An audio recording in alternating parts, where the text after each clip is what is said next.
War in the Middle East now appears imminent as the United States, Britain, the European Union, and Israel put the final touches on an embargo on Iran, and warships are sailing to the Persian Gulf.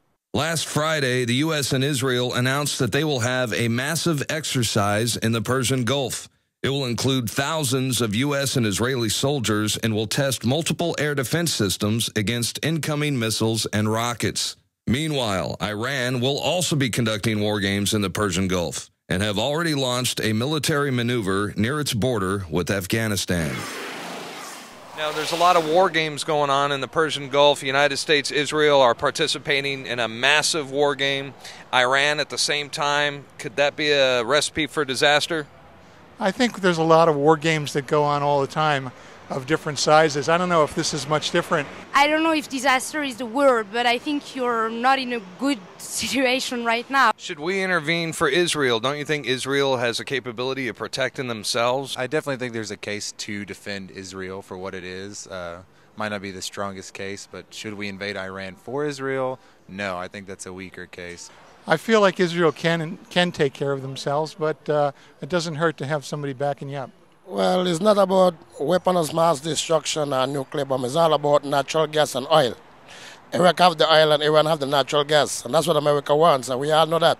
But the media is liars, and they tell us all lies, and we just got to go with the lies because they have the power to spread the lies. Presidential candidate Ron Paul said the increasingly severe sanctions imposed on Iran in response to its alleged nuclear weapons program are steps that will eventually lead to war. The first thing you do when you go to war, you put boycotts on them and you blockade a country. It is, in many ways, an act of war. We assume that we have to do it through force, through sanctions and threats and intimidation and secret maneuvers to overthrow their regime.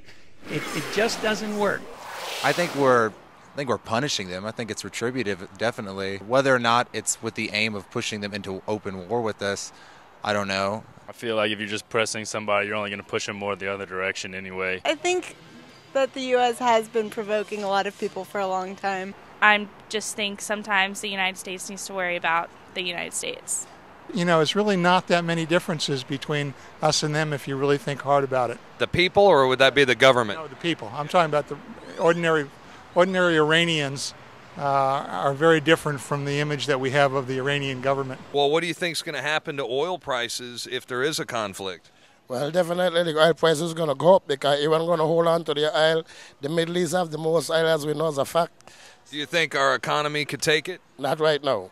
The economy is falling, the dollar is dying, everything is, going deteriorating, and there's no solution right now. I mean, I feel like any major conflicts in the world right now are going to keep impacting the declining economy. Are you concerned that something bad's going to happen out there? Not I am. We all should be concerned. The whole world should be concerned because it's not about us, it's about the whole world. Now, President Obama is prepared to use military force to prevent Iran from acquiring a nuclear weapon. And that's if sanctions and so-called diplomacy fail. I'm Darren McBreen for InfoWars Nightly News.